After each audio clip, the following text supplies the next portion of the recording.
Welcome to this episode of She Made It, and today's guest is Lora Wilson, and I am here with my co-host, the lovely Clara Malson. Hi, Clara. Hi, Elle. How are you? I am great. I will share with our listeners that we had a slight bit of technical difficulty, so whereas Clara and I usually have two microphones, we are huddling around one. We are sharing. So we're very close. Right. And today's guest has something in common with you. Yes. She is a dancer, actor, turned dance therapist. And I know dance has been a part of your life. Yeah, I did ballet for almost 9 years, but I still love dancing to this day. I definitely dance on my own a lot still and have done some lyrical dancing post-college. So I'm really, really excited to hear her perspective.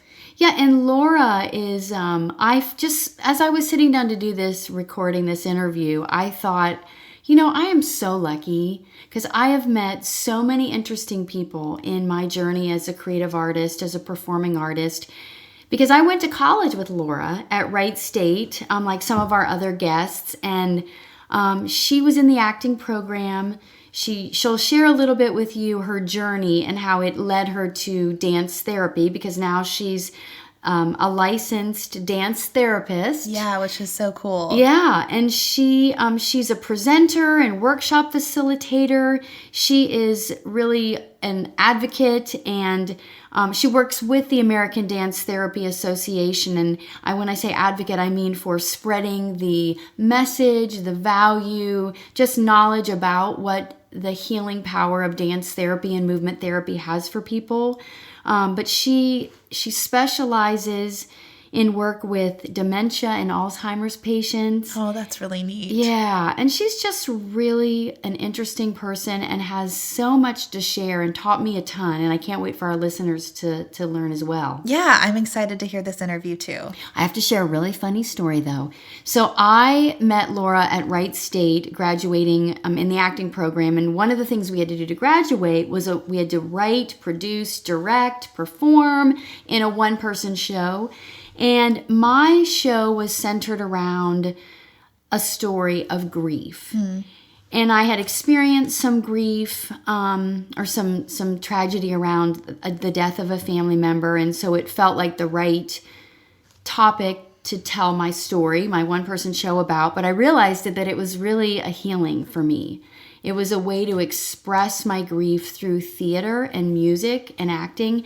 And I so desperately felt called to do a movement piece.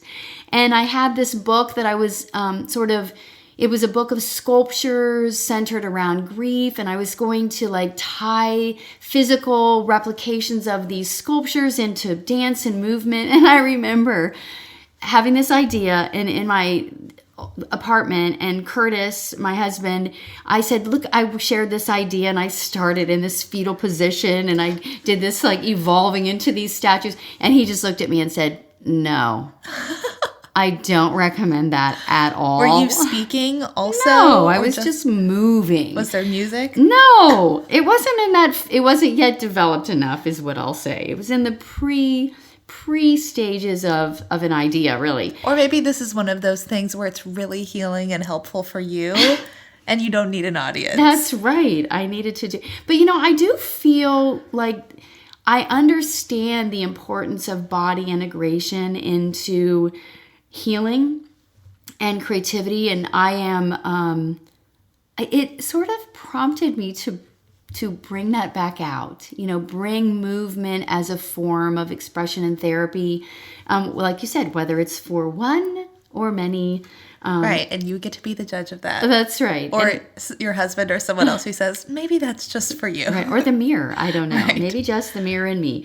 Anyway, it was really fascinating, and I just cannot wait for our listeners to learn from Lora. Yeah. Have you ever felt deep within that there's something more you're supposed to be doing, but you're not sure what? Have you ever felt like you're producing a lot, but not expressing at all? Welcome to She Made It. I'm your host, Elle Zimmerman, and I am on a mission to help you cultivate meaning through the path of creativity. Join me to eavesdrop on conversations with brave women who broke through their resistances into a life of authenticity. Because I believe if she made it, you can too. Welcome to this episode of She Made It and a really, really special guest, Lora Wilson. Welcome, Lora. Thank you so much. I'm so excited to be here.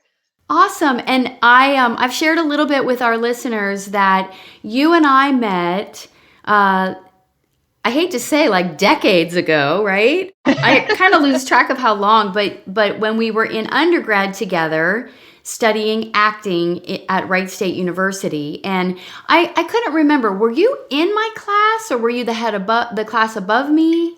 Oh my gosh. I believe I started out in the class above you, and then I actually took a year off from the acting conservatory to just study dance, which will probably lend itself to this conversation. And then I came back into the acting program in your class. Yeah, and what's really interesting about that is that so you did the acting dance, then back to acting, and then now you've transitioned into dance. And so I would love to hear, it's so fascinating to, Facebook's one of those curious things that allows us to reconnect with people from the past. And that's sort of the way that I got caught up with where you are and what you're doing. And I've just, observing through just your posts on Facebook and just so intrigued by what you're doing and how you shifted from an acting degree background to now dance and dance therapy. Tell us a little bit about the journey from that acting direction into where you are now. Sure. So I chose the acting degree at Wright State because my love really was dance, and I didn't start studying dance until I was 16. I grew up in a very small rural area. I didn't have a lot of exposure to arts opportunities. I didn't even know that there was such a thing as studio dance training until I was 16. Wow. That's how isolated I was from it. And for listeners who aren't familiar, most professional dancers start when they're like 2, right? Exactly. Oh, for sure. And so 16 is like old to begin a dance career. Definitely. And I when I saw a dance recital, my heart leapt, and I thought, I want to do that. I want to do that. Even though I'd been kind of dancing in my room as a child and making up dances in my room, I didn't know it was possible to actually study it where I was. And so I dove headfirst into dance classes when I was a teenager with so much passion and so much humility. I was 16 standing next to 8-year-olds in beginning ballet. And I had to swallow that pride, right? But I wanted to learn this. And so I chose Wright State because of the strong musical program. And I thought, I've started dancing too late. I can't be a professional dancer, but maybe I can dance on the stage as an actress. Mm-hmm. So that was my thinking. So I went to Wright State, started the acting program, fell in love with acting in its own right. Through the program. But then I kept feeling that calling and desire to dance more. And so I made the decision to take time off, take a lot of dance classes during undergrad, finish with my BFA. But honestly, by the time I was doing my senior year, I knew that I no longer wanted to be a professional actress, that wasn't my true career calling. And I had no idea what I wanted to do. Zero. And that was terrifying because I just spent all this money on an undergraduate degree and my identity as an actress. Wow. Yeah. Yeah. So did you ever, you knew that almost before graduating, did you ever work professionally in the theater, or did you quickly transition to the therapy side of dance? I did not work professionally in theater. I actually, my first professional gig was choreographing a musical. Really? Yeah. And was that out of college? My professional gigs have been as a choreographer, not as an actress. So I gave myself permission after graduating to not know which was a big gift and a scary gift. And I traveled for a while, and I said I wasn't going to think about it for 2 years. And I took some time, traveled around the country by myself for about 6 weeks, which was super fun. And as I was in the Grand Canyon, this aha moment hit me again that dance had always been my first love, always. And I had gotten distracted from it. So I made that decision that I was going to start looking at master's programs in choreography.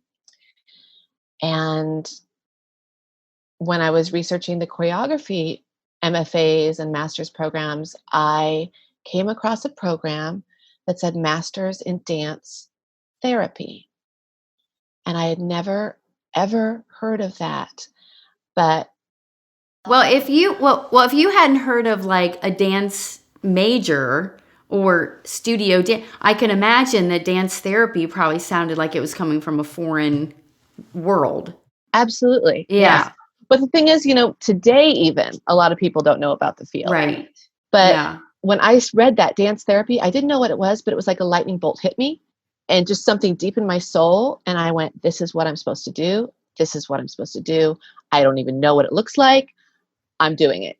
I am so jealous of that because so many people spend their life waiting for that lightning bolt, and that you received it and you recognized it. But I think if I was going to like look at the big picture, I'd say it's because you gave yourself permission not to know.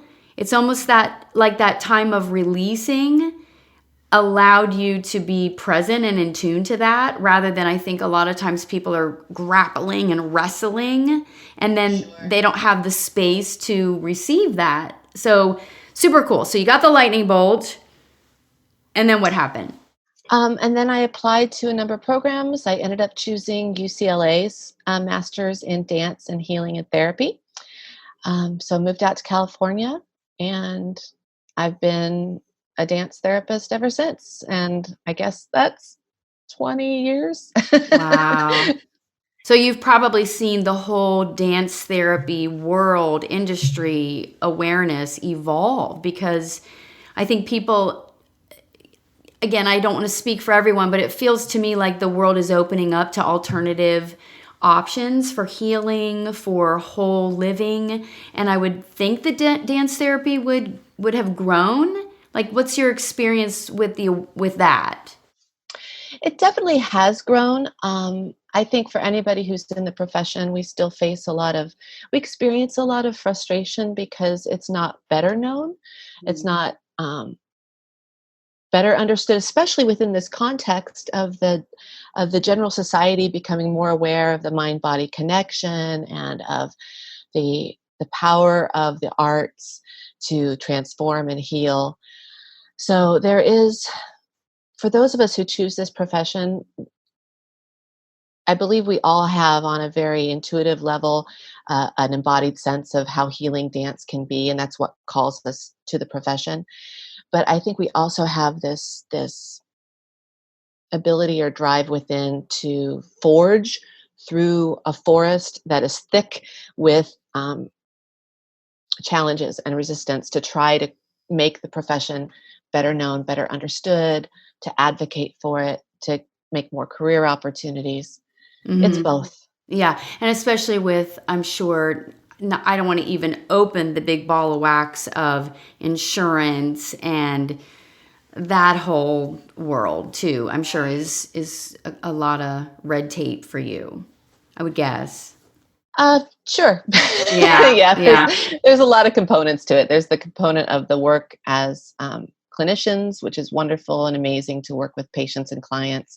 And then there's another whole side of the business side that we all grapple with. Yeah. So if you had to describe for somebody who doesn't know what dance therapy is, Sure. how do you describe it? What is it to you? So the way I describe it to people often is, so it's referred to as dance therapy. It's sometimes referred to as dance/movement therapy. And it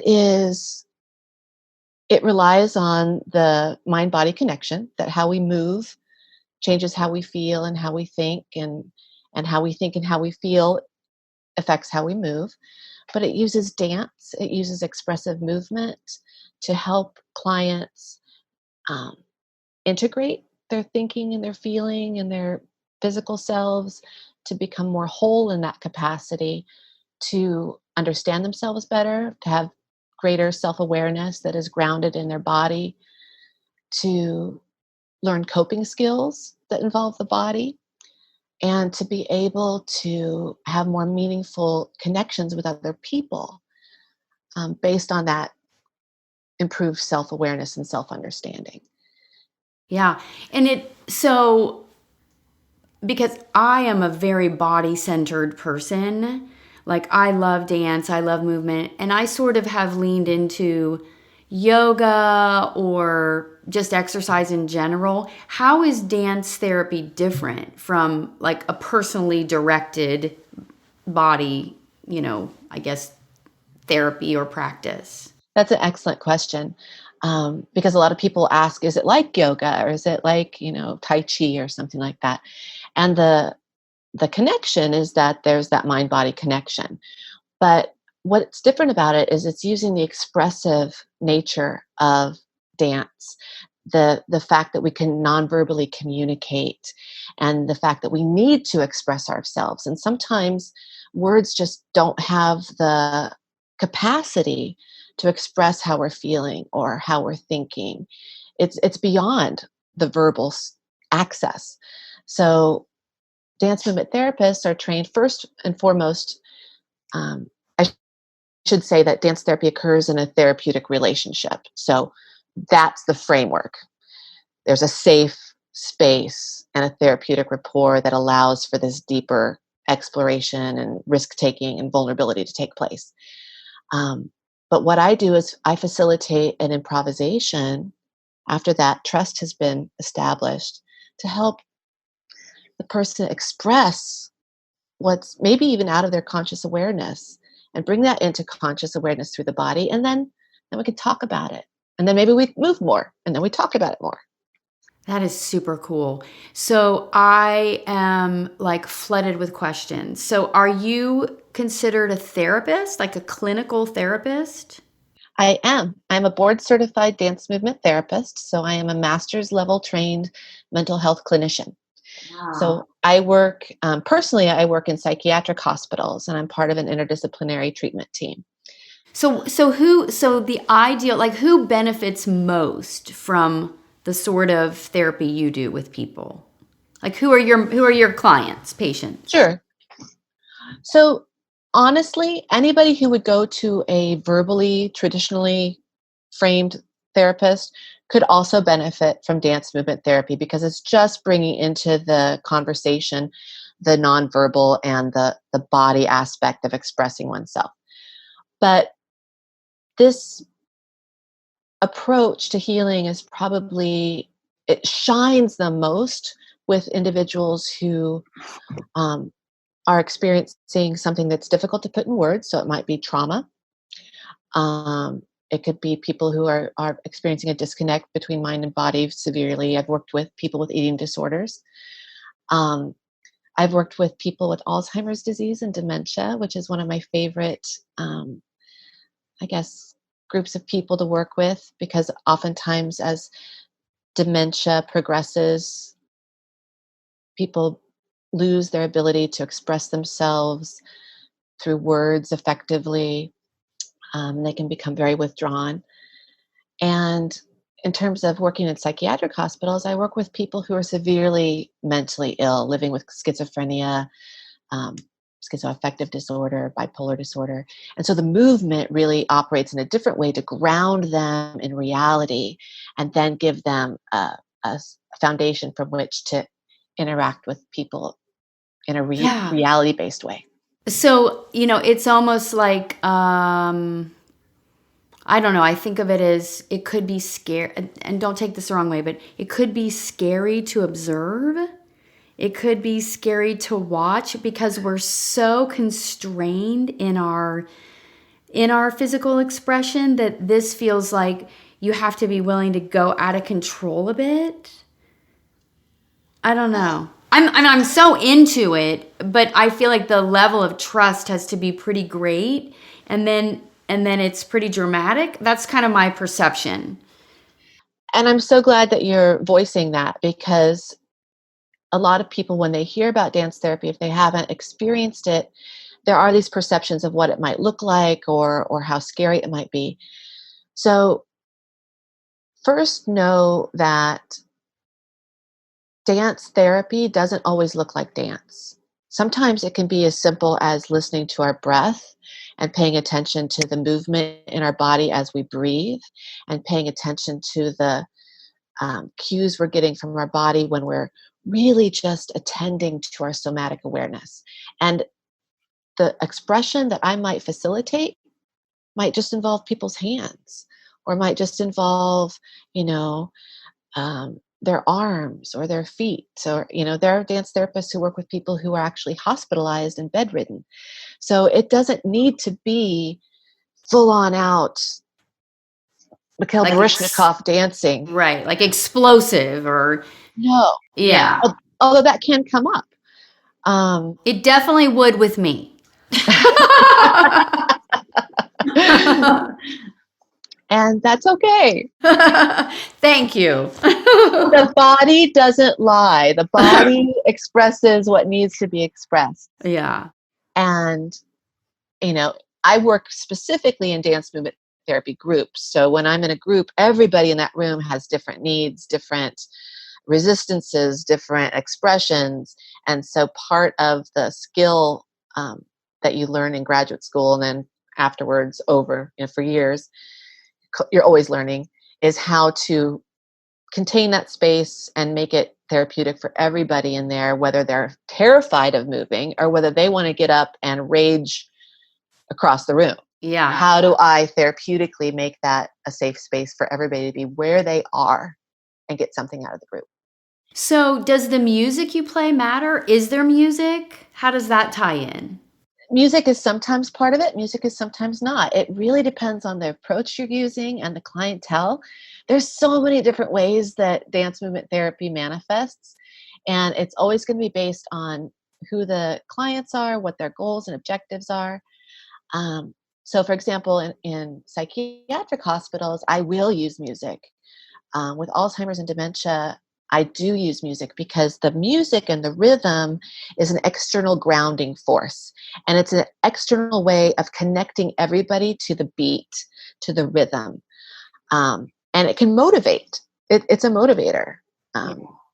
So for people who are having a difficult time being grounded in reality, or having a difficult time connecting with other people, the music becomes that basic chain that holds us together. And so, yes, I will put on some music. I'll notice how they start responding. If I see somebody tapping their toes, I might say, hey, what happens if the music comes up in your toes? What's that feel like? What's that look like? Or if I see somebody start to bob their head, that's what I'll comment on. I'll be like, okay, let's bring the music into our head. So I'm constantly noticing and observing how people are responding, affirming that verbally, and growing the improvisation from there. It's not like a dance class where you go and go, aha! Yeah, do this. Yeah, right.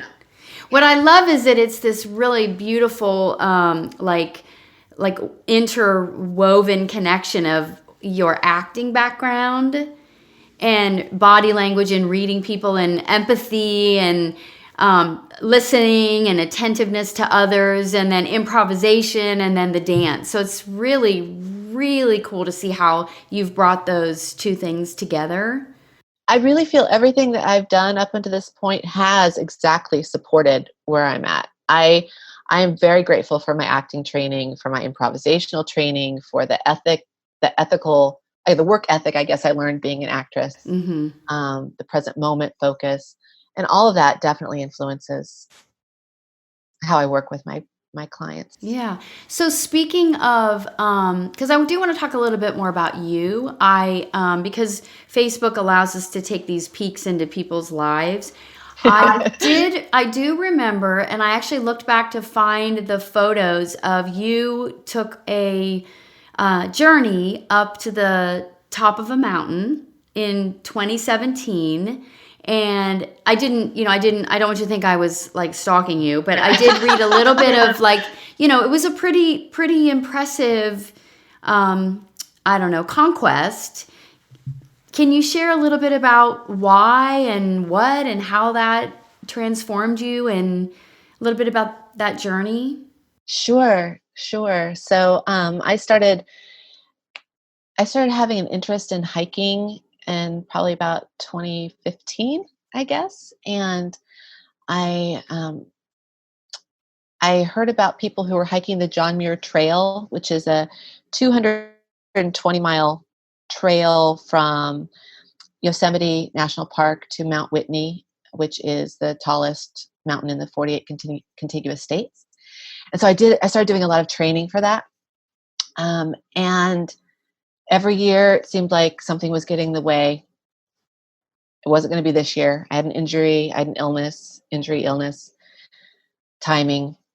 And then in 2017, I was going through a pretty personal Valley? valley Yeah. is a wonderful way of saying it. Yes. Yes. My marriage was ending, and I needed a way to tap into my resilience and my strength and my power. And I just made this goal that I was going to do this through hike. And so I was training a lot for it. I was summiting mountains. We call it bagging peaks out here. I was bagging peaks, and it was very challenging. I had a lot of physical and health problems that tried to stop me along the way.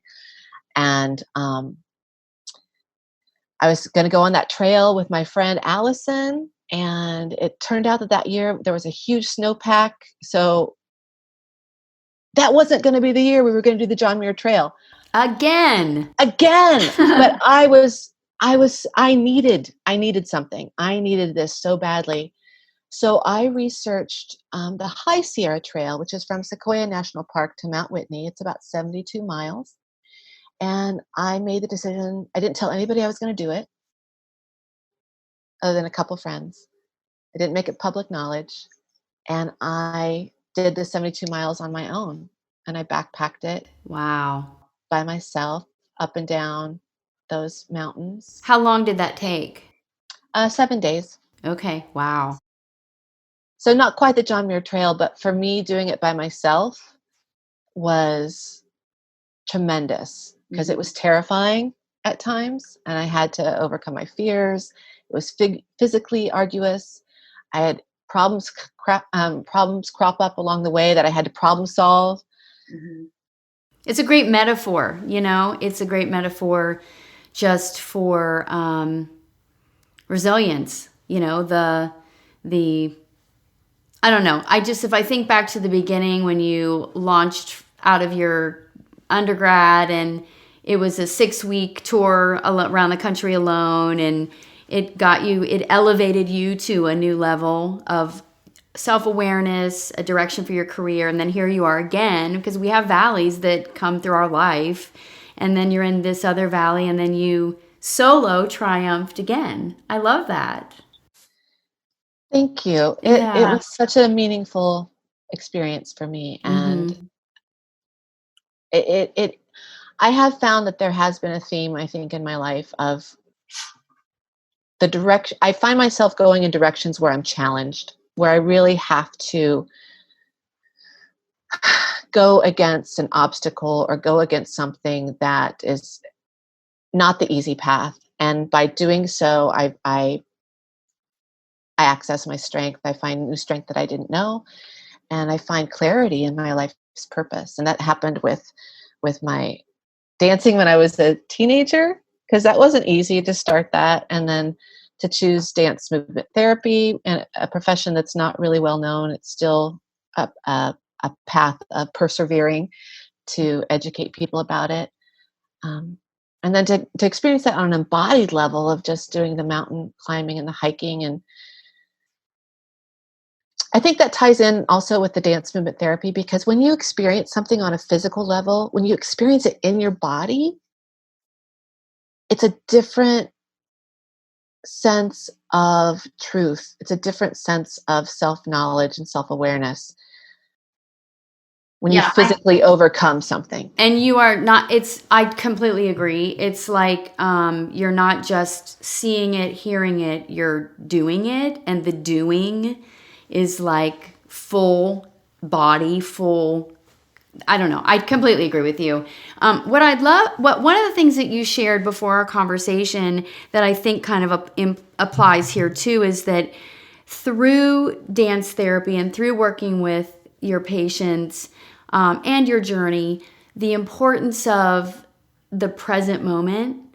And you talked about you made the choice to go, but then it was not clear and easy. Problems came up, and there's constant pivoting and adjusting and regrounding yourself. And so I know that's a pretty big insight of yours, but you shared how you learned that with your patients, that's all you have. So can you share a little bit about that and how that comes into your life, but also how it can help our listeners? Because I'm also curious how we as an individual could use some of the skills of dance therapy, movement therapy.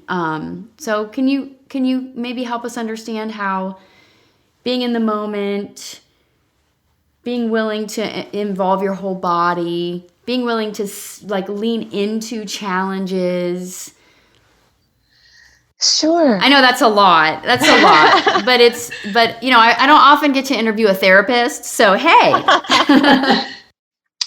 Well, allow me to start, and then feel free to dive in here and push me in a direction if you want to hear more about something in particular. But let me start with the lessons that my patients have provided me, which, my job is to go in there and facilitate a space for them to help them learn coping skills or facilitate healing. But I learn something from them every time. And one of the very first groups of people I started working with were people with Alzheimer's and dementia. And one of the gifts that I'm so grateful for from working with them is this idea of being in the present moment. And that is all we have, because engaging with someone who has memory impairment, they may not remember you the next time they see you. And so you're not teaching them something for them to remember. You're giving them a gift in the present moment. You're trying to make the present moment as meaningful and as joyful and as enriching as possible. And the flip side of that is you have to be able to let go of the future. You have to let go of that this is not going to maybe be here tomorrow. This is literally all we have right now. And how can we enjoy each other? How can we laugh right now? How can we look in each other's eyes and see one another through all of the symptoms and the baggage? Let's just engage as humans and see each other's spirits in this moment together. And that comes back to me a lot just in my life, because when we get caught up in stress, we get caught up in, well, how am I going to get this goal accomplished by then or do this by then?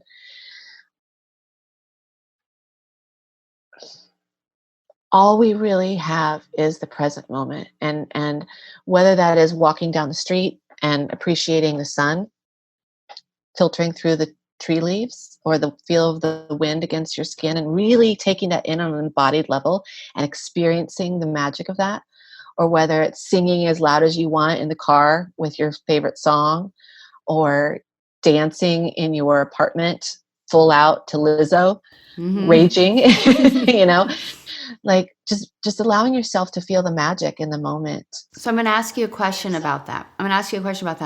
Because I know that. I know I need to live in the moment. My life will be richer if I do. But what about the how? How do I do that? If I am caught up in the worry and the future, and do you have any tips for how to do that? Well, I think a first way to do that is to literally connect to your physical sensation in your body. So our mind tends to race on with thoughts, and to become very aware of your sensory experience in the moment.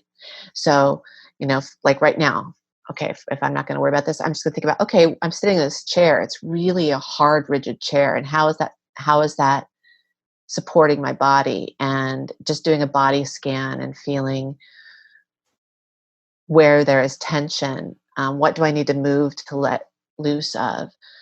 Um, Really focusing on the breath, paying attention, breathing, and feeling the sensation of your chest expanding as you inhale, feeling the sensation of your chest collapsing and contracting as you exhale.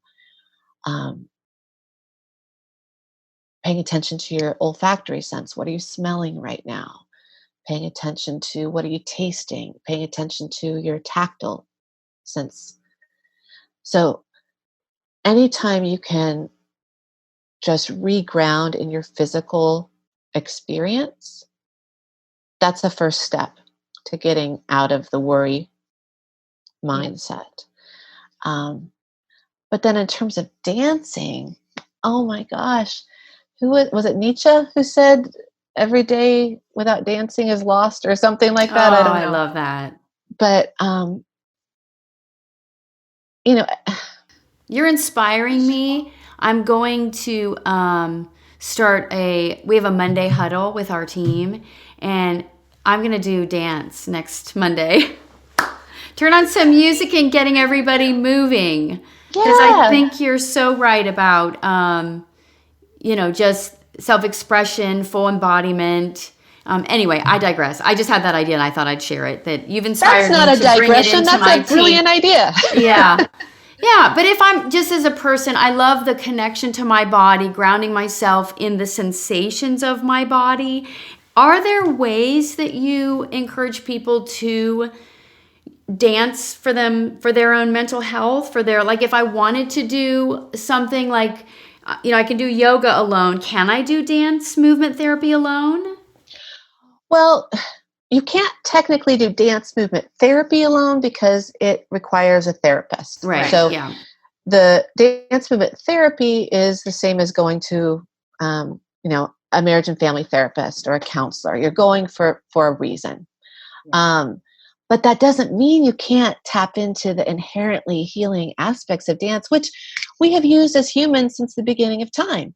Right. Yeah. Dance movement therapy is a profession that emerged clinically in the 20th century, but we've been dancing as people to heal, to celebrate, to worship, to grieve, to mourn since the beginning. So, and honestly, I cannot under or overestimate the power of giving yourself permission to dance every day, even if it's just in your apartment, if it's in your car. Out here in LA, it's in your car. Um, A lot of hand dancing. You got to dance while you're stuck on the 405 or you'll lose it. There was research done a few years ago, and it showed that babies between the age of 5 months and 2 years old, 2 years of age, babies respond more to rhythm and tempo of music than they do to speech. We as humans are supposed to be responding to rhythm and music. It's in us. It's there. Yeah, I've heard this saying that why would we have a heartbeat if we weren't supposed to be tuned into the rhythm and the tempo of the music around us? Yes. Yeah. And then society layers on these fears, and we worry about what other people are going to think, or maybe we grow up in a culture that doesn't really emphasize dance as some other cultures do, and that basic innate response gets covered up, it gets pushed down, but it doesn't mean it's not there. Yeah. So I would recommend people give yourself permission once a day, find whatever song just gets you motivated, like it's your favorite party song or your favorite rage song, your favorite happy song, whatever, and break through that initial resistance and just dance it out in your room. You will feel so much better. I love that. I say the same thing to people. I work with a lot of women, specifically around the area of creativity. They feel either stuck or stifled, or they have spent years giving back to others, children, spouses. And I just say the same thing. Just find a way to express, find a way to, dabble in drawing or painting or singing or dancing. How do you specifically, I know you, as a facilitator, you're leading others, but how do you specifically tap into your own creativity, self-expression for you? You talk about hiking, that you love hiking and that's very therapeutic, but what about the artistic creative side of you? Thank you for that reminder. That's such a balance. And I think a lot of women have to struggle to find that balance of caring for others and caring for self. And I'm no different, especially being in a helping field. So I do a lot of dancing on my own. I never drive in my car without dancing. I dance in my apartment so much. I will make up dances in my head, even if I don't have time to go work with dancers to set it on anybody. I love that. Some people hear like thoughts, like inner thoughts. You have inner choreography. I do. I make up dances all the time. And if it's a day where I can't dance, it's really funny. I'm one of those people who's on the treadmill at the gym who's actually dancing to the music on the headphones on the treadmill. I love that. And I'm like, I don't care what people think. I'm going to groove out right now on this treadmill. I love to Lindy hop, and that's a form of swing dancing. Oh, okay. I'm like, but you like to what? Lindy What's hop it called? is the original swing dance, the original jitterbug. Oh, interesting. Did you go do that publicly? Yeah. It's sometimes more than others, but that is where I really get my pure joy of dancing, is that social dance floor where I get to dance with different people and improvise in the moment in that swing dancing setting to the music. It's very athletic too, Yeah. so you get your sweat on. And I read a book from Christian Northrup, I think is her name, about the title was Goddesses Never Age.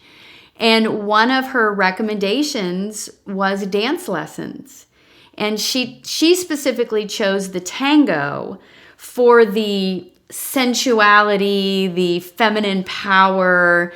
But I love that, how you selected a very specific dance type that has an energy that just matches you and just allows you to really be you. I love it so much. And I've actually been thinking about starting to take tango. Yeah. I took a burlesque class last month. That was super fun. Oh, I love it. Like pole dancing? Not pole dancing itself, but just the burlesque, sexy dancing. Yeah. I love that. I don't think they have that in Ohio. They'll get it eventually. That's great. Yeah. Yeah. Do you have, so I guess sort of to kind of wrap up our conversation. So it's sort of that culmination of you as a dance therapist, knowing that as women in particular, I think, need self-expression in a physical way.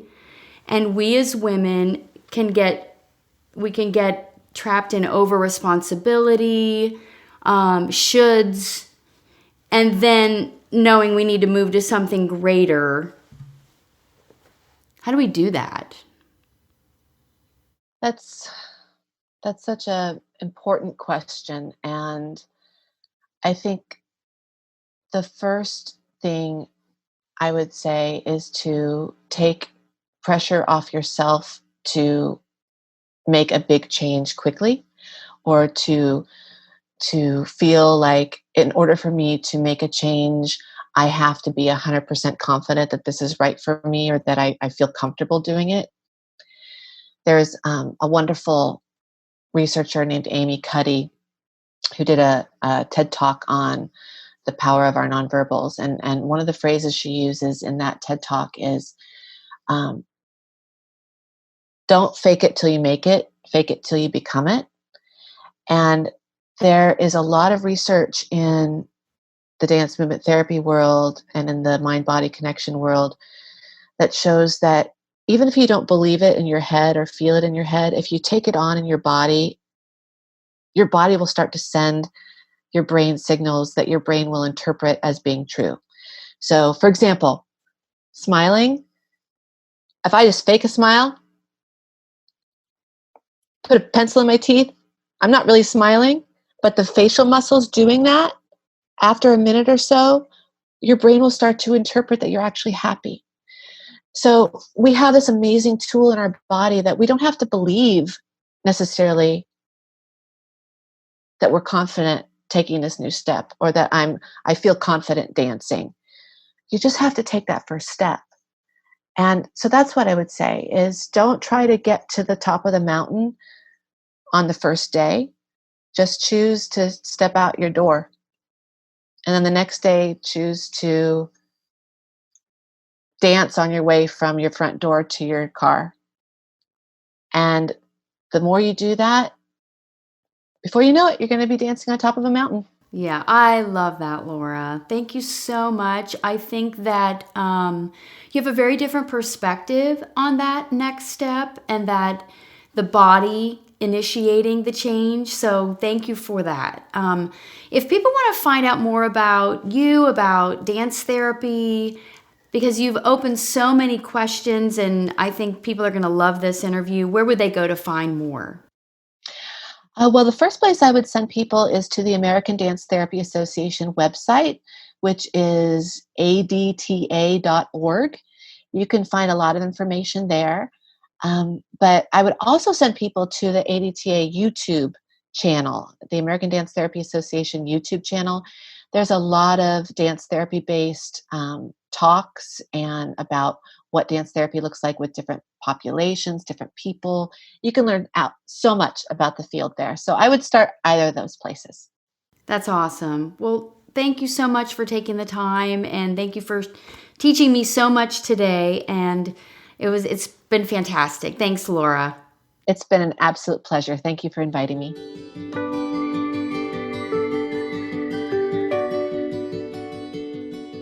Elle, I am so happy that you were able to reconnect with Lora so that we could have her on the show and hear her philosophy and how she works with people.